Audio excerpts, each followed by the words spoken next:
when testosterone replacement therapy, which is definitely supposed to fix boner problems, doesn't fix boner problems? What the hell are you supposed to do? And why is it happening? You know, like, I think a lot of people think men going into it that have like erection issues, like, you know, TRT is going to resolve the issue. And for a lot of guys, it does. However, I mean, if there's rehab that needs to be done, if there's additional work that has to be done, not to mention the fine balance of the ancillary hormones or the metabolites of TRT, of testosterone, they need to be balanced too. Hormones need to be in a tight range, every guy, in order for everything to function correctly. And so I wanted to take this opportunity to break down why, in these examples, TRT doesn't fix boner problems and what you can do to get to the bottom of it and resolve it.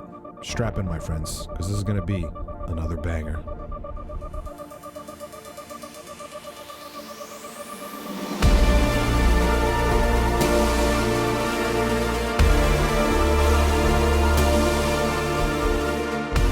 Like the most significant kind of discount that we have right now besides consultations is the Cortex stack. It is 30% off. Code is 30 now.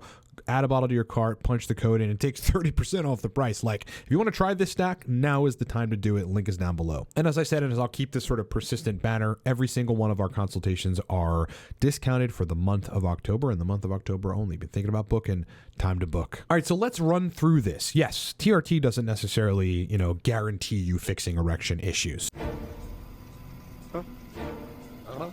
You know, if you got erection issues like coming into TRT, like you're not getting morning wood or nocturnal wood, or, I mean, erections are kind of just here and there during sex. You know, testosterone replacement therapy for a good degree of people, like, will resolve that issue. You know, like, I mean, testosterone deficiency is one of the major causes via a lack of androgen receptor binding, androgen binding in penile tissue, and, you know, the virilization, androgenization, if that's even a phrase, of the brain. I mean, you got androgen receptors everywhere. Sometimes just jumping on TRT fixes the issue. But what if it doesn't? What do you do then? That's what I want to talk about. All right, so let's just jump right into it.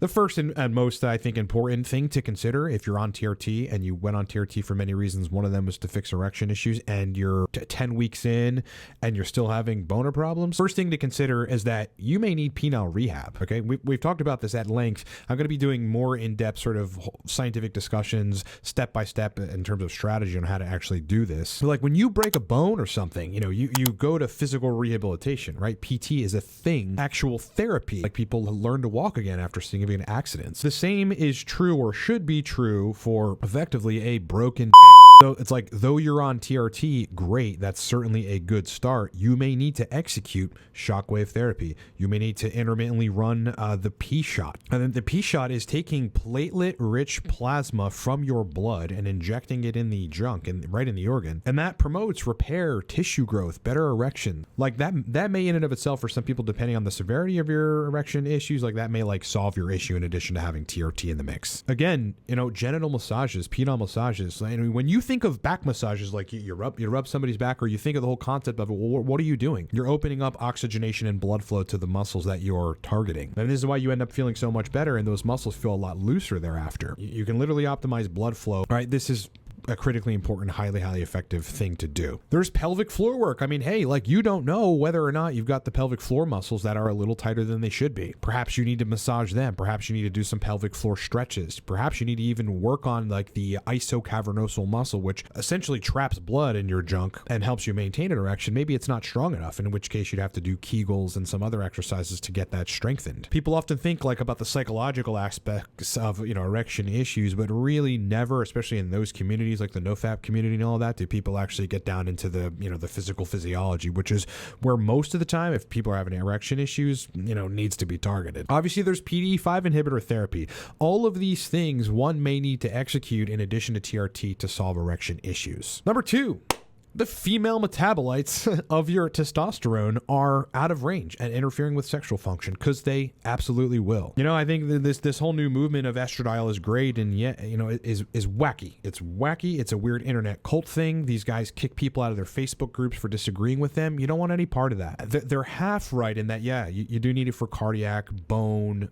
joint and brain health. You certainly don't want to be tanking the estradiol below 20 picograms per milliliter for most men. However, it gets past a certain range, and that range is going to be different for different guys. Maybe it's 35 picograms per milliliter for you. Maybe it's 48 picograms per milliliter for you. I've seen some really interesting stuff on blood work where guys are able to tolerate in the higher end of estradiol that's over the range. So, it's certainly fickle, but, generally speaking, between 25 and 35 is a pretty pristine spot for most guys to be at. Estradiol gets out of that range or even below that range, and you can be on TRT all you want. You can have androgens flowing through your blood and binding to tissues all you want.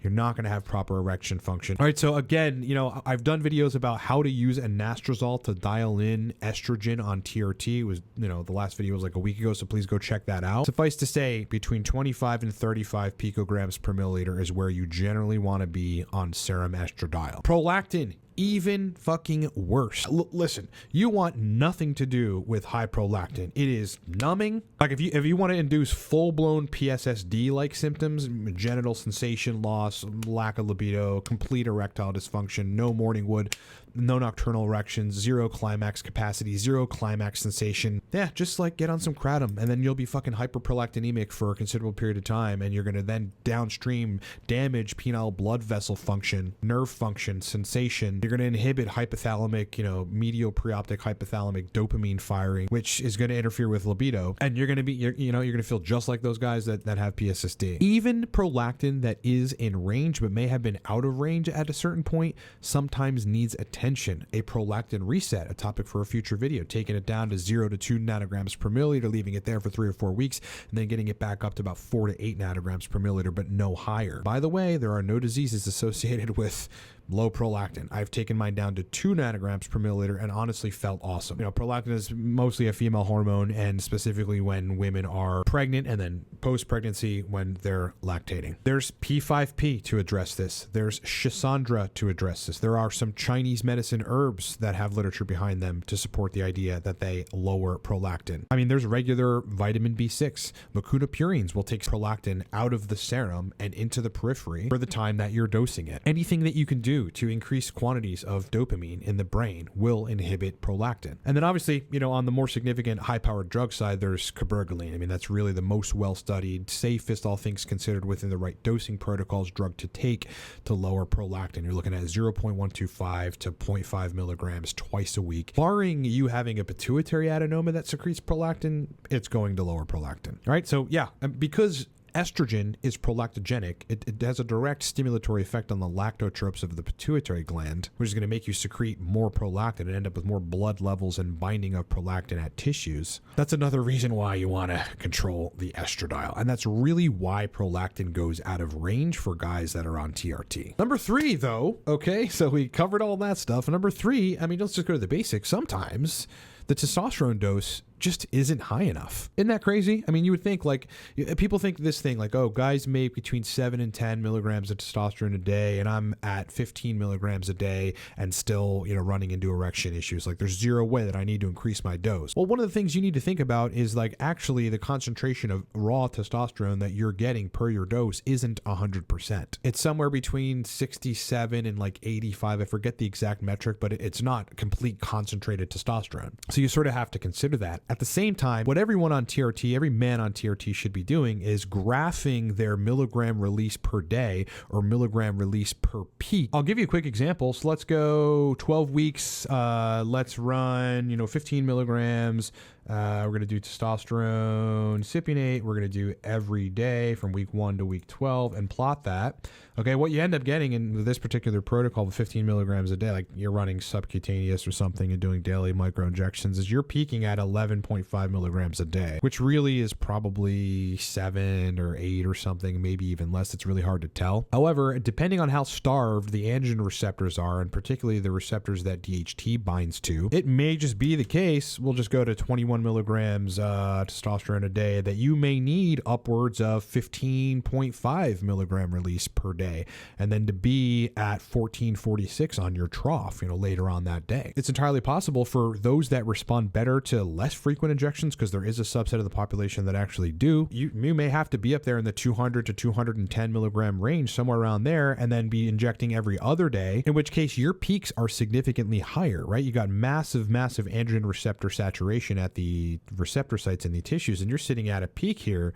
of 20.5 milligrams, per your every other day peak, and you're troughing at 16.6. It just may be the case that your TRT dose needs to be not substantially higher, just a little higher. Look, if you're on TRT and need help dialing in your protocol, I've seen every single protocol under the sun and associated lab work. Going on 7 years now, I've been doing TRT protocol optimization consultations. You can hire me in under a minute, livecortex.com, get your protocol straight. I basically know what to do in what situation. Again, every single consultation, on all of my specialties, whether it's nootropics, ED, host of things, are discounted for the month of October. Go book now if you're thinking about doing it. Everything's discounted. 30% off, okay? Code is 30 now. That is a significant discount on the new version 2 of the Cortex nootropic stack. It has been an absolute pleasure hanging out with you guys. Much more content coming this week, so look forward to that. Sub to the channel if you haven't. Like it if you like it. Dislike it if you dislike it. All good, bro. All right, and I'll talk to you in the next one.